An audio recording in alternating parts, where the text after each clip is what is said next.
সন্দেশখালীর বেতাজ বাদশাহ শেখ শাহজাহান এখন জেলে। সে জেলে বসেই মফিজুল নামে তার ঘনিষ্ঠের ফোনের মারফত রবিন মণ্ডল নামে এক ব্যক্তিকে হুমকি দেওয়ার অভিযোগ উঠেছিল। আপনাদের মনে করিয়ে দিই, এই রবিন মণ্ডল শেখ শাহজাহান যে মার্কেট, সেই মার্কেটে তার জমি ছিল, সেই জমি দখল করে এই মার্কেট গড়ার অভিযোগ শেখ শাহজাহানের বিরুদ্ধে। এই রবিন মণ্ডল ইডির কাছে অভিযোগ করেছিলেন, আর তাই নাকি ফোনের মাধ্যমে হুমকি, জেলে বসে। কথা বলবো প্রতিনিধি অমিতের সঙ্গে, কিন্তু তার আগে আপনাদের জানাই এই ঘটনা নিয়ে পুলিশি তদন্ত শুরু হয়েছে। কিভাবে চলছে কথা বলবো প্রতিনিধি অমিতের সঙ্গে। রবিন মণ্ডলের অভিযোগের ভিত্তিতে সিডিআর পাঠানো হয়েছিল মফিজুলের মোবাইল নম্বরে।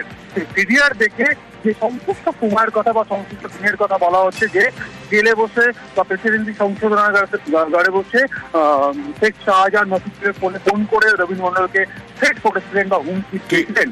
সিডিআর থেকে পুলিশের দাবি করছে সংশ্লিষ্ট সময়ে এই ধরনের কোনো ফোন কল আসেনি।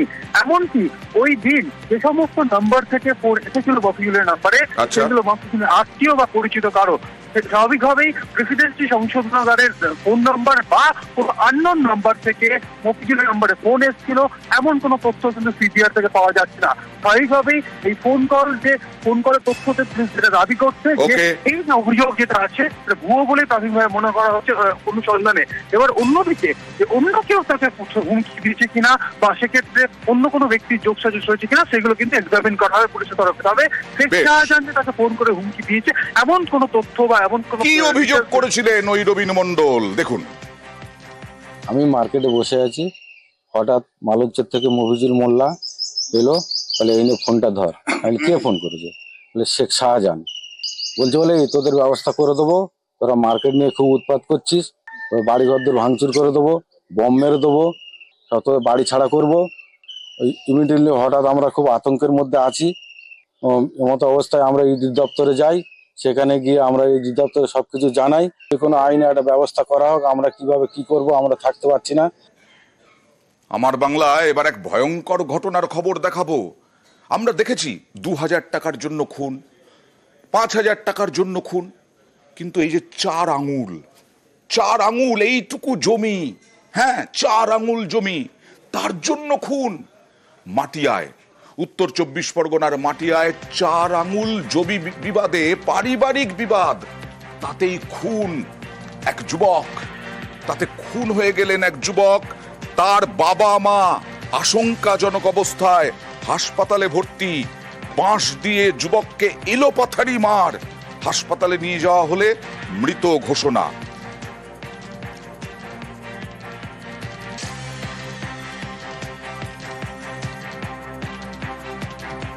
জমি নিয়েই মেন ব্যাপার, এই 4 আঙুল জায়গা নিয়েই মানে এই সমস্যাটা, এই আর্থিং নিয়েই সমস্যা। দীর্ঘ 3-4 দিন ধরে একটা আর্থিং নিয়ে ঝামেলা হতে হতে কালকে ওই বিষয়ে করে মানে ওইটা আকারটা বড় নেয় উভয় পক্ষে দুজনের সাথে। হ্যাঁ, মেজো ভাই আর ছোট ভাই, হ্যাঁ ছেলে আর কাকা, আচ্ছা ভাইপো আর কাকা নিয়ে ঝামেলা। তারপরে লাস্টে হ্যাঁ ইট মারে, হ্যাঁ ও বাঁশ ছোড়ে, এরকম ছুটতে তারপরে রাগের মাথায় বাড়ি মারে 3টে, ওইখানেই পড়ে যায়। মাথায় কি দিয়ে বাড়ি মারে? বাঁশের বাড়ি মারে। প্রায় ভাঙনের খবর দেখাই জলপাইগুড়িতে, যমুনা পাড়ে ভাঙন, নদী পাড়ের মানুষ আতঙ্কে রয়েছেন। অন্যদিকে মুর্শিদাবাদের রঘুনাথগঞ্জে আবার ভাগীরথী নদীর পাড়ে আগুন, 200 মিটার রাস্তায় ভাঙন, ফাটল দেখুন। একটু একটু করে নামছে ধস,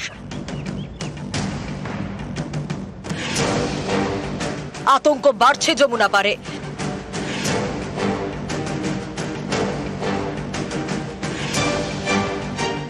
জলপাইগুড়ি সদর ব্লকের মধ্যে পড়ে গড়ালবাড়ি এবং নগর বেরুবাড়ি গ্রাম পঞ্চায়েত। 2 পঞ্চায়েতকে ভাগ করেছে যমুনা। এই নদীর পাড়ে ভাঙন। স্থানীয়দের অভিযোগ, নদী থেকে বেআইনিভাবে তোলা হয় বালি। এর জেরে গত কয়েক বছর ধরে ভাঙছে নদীর পাড়, তলিয়ে গিয়েছে জমি বাড়ি। এবার এই গরমে ভাঙন, আতঙ্কে নদী পাড়ের বাসিন্দারা। ভাঙন এতটাই বেড়ে গেছে যে প্রায় জমি নদীগর্ভেই চলে গেছে বেশিরভাগটাই। ঠিকই এই নদীর পাশেই বেশ কিছু বসতবাড়িও রয়েছে এবং কি আমার নিজের বসতবাড়িও রয়েছে। ভাঙতে ভাঙতে এতটাই কাছে এসছে যে আমার নদী থেকে আমার বাড়ির দূরত্ব প্রায় 10 থেকে 15 মিটার। চা বাগান চলে যাচ্ছে নদীগর্ভে, বাঁশ বাগান চলে যাচ্ছে এবং আবাদি জমিও চলে যাচ্ছে। আর সব থেকে বড় কথা, আমাদের এখানে এই বারুণী মেলার মন্দিরের একদম মাঠের মধ্যেই প্রবেশ করছে নদী। যে কোনো মুহূর্তে আমাদের এই মন্দিরকে নদীগর্ভে নিয়ে যাবে। যমুনা নদীর ব্যাপারে আমরা সেচ দপ্তরে যেটা আলোচনা করবো, দেখি যদি কিছু করা যায় আমরা অবশ্যই দেখব।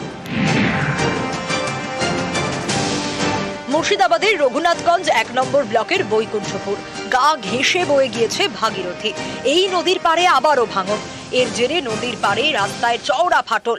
প্রায় 200 মিটার রাস্তা ফেটে চৌচির। বিপদ এড়াতে এ পথে গাড়ি চলাচল আপাতত বন্ধ রাখার নির্দেশ দিয়েছে প্রশাসন। ধসের জেরে আতঙ্কে নদী পাড়ের বাসিন্দারা। ব্রিজ লাগবে প্রত্যেকবারে 6 মাস অন্তর, 1 বছর অন্তর, 2 বছর অন্তর এই জিনিসটা রাস্তা করছে, হ্যাঁ থাকে না, 2 দিন পর ভেঙে যাচ্ছে। আর টাকা আসছে সব নেতা মন্ত্রীরা খেয়ে নিচ্ছে। কি করলে পারে ফাঁকা দিয়ে থাকলে পারে এগুলো হয় না, বা হতে পারে না। শিডিউল অনুযায়ী কি কাজ হয়েছে? শিডিউল দেখেছিলেন? কোনোদিনই কাজ হয় না। বাড়ি ঘরের যা পরিস্থিতি, বাড়ি ঘরের ওই সবাই ভয়াবহ একটা আতঙ্কের মধ্যে আছে, আতঙ্কে কাটাচ্ছে। নিউজ 18 বাংলা।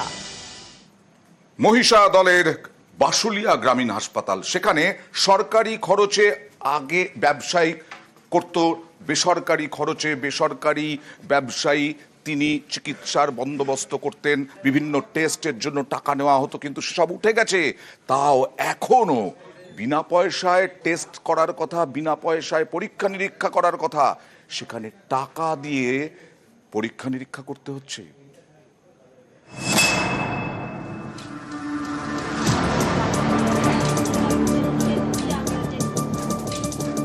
এটা সরকারি হাসপাতাল, বিনা খরচে রোগীদের স্বাস্থ্য পরীক্ষা করা হয়।